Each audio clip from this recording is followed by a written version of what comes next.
Wizards on a Friday night in Cleveland, taking on the Cleveland Cavaliers, trying to avoid the season sweep against them. Of course, some old familiar faces. Hello, Halo Neto, former Wizard right there getting love to Denny Avdia. But on the court tonight, it was all Cleveland from front to back.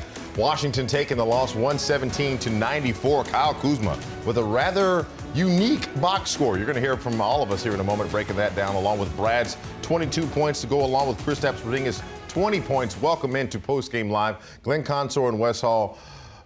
Yeah, we got to, you know what? We have a lot to discuss here on Postgame. Yes, we do. We know the value of this game and what's at stake looking at the postseason aspirations for the Washington Wizards. I said Kyle Kuzma had a unique box score. I'll tell you about that in a minute. Glenn, the floor is yours right now. What went wrong, most importantly, on defense for this team? You know, I just thought right from the beginning, the Wizards were not able to stop the dribble penetration of a number of guys, and it's Darius, Garland, it's Mitchell, it was LeVert, and then Mobley. And what those four guys did, they scored 79 points. Wes, you ready? Yes.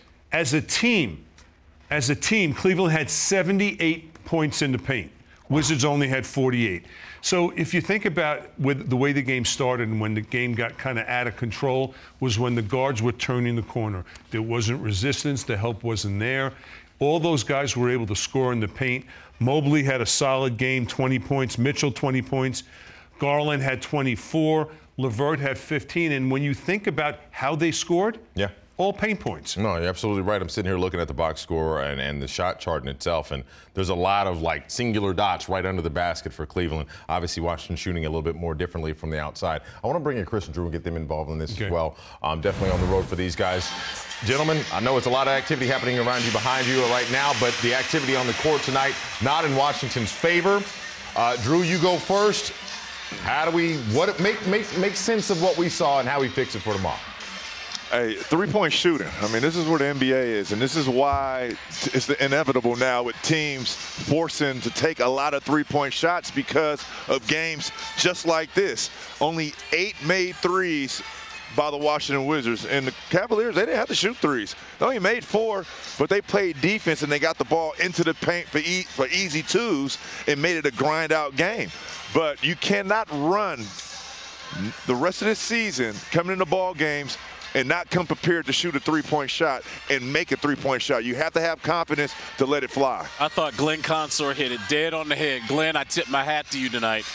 When you give up those many paint points, you're going to lose games.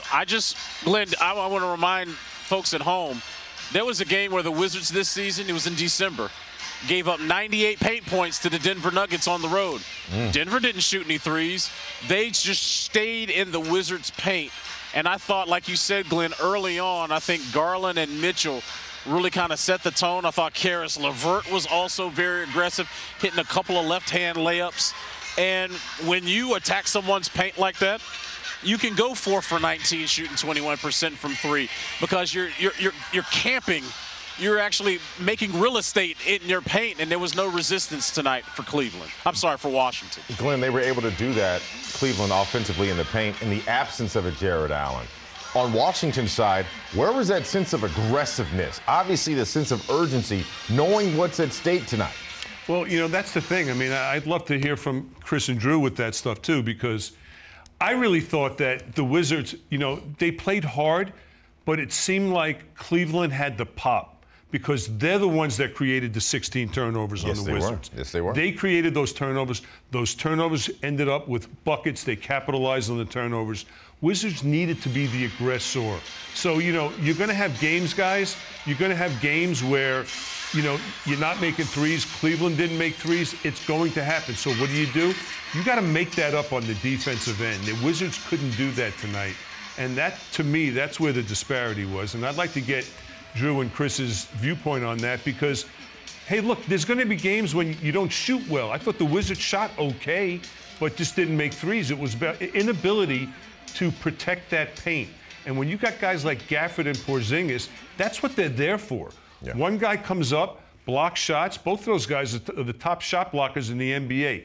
But there's got to be some accountability for the guards. The guards got to take that mano-on-mano, stop Mitchell. Not an easy task. Stop Garland. Not an easy task. But you do it with other guys, too. Yeah. That help wasn't there all night. All right, you know what? I want to add something to that, Chris and Drew, real quick. I mentioned it rolling into this show about Kyle Kuzma's night for the Wizards. 3 fouls obviously neutralized him in the first half. He had 0 points, finished the night with 7 points. That was not his style of game. Drew, what did you make of what you saw from Kyle, and how does he kind of transition back into the Kuzma that we've been seeing all season long against Sacramento tomorrow? Well, he has to get his rhythm back offensively. When you talk about the big three, as of late, he's taken a step back in the scoring department.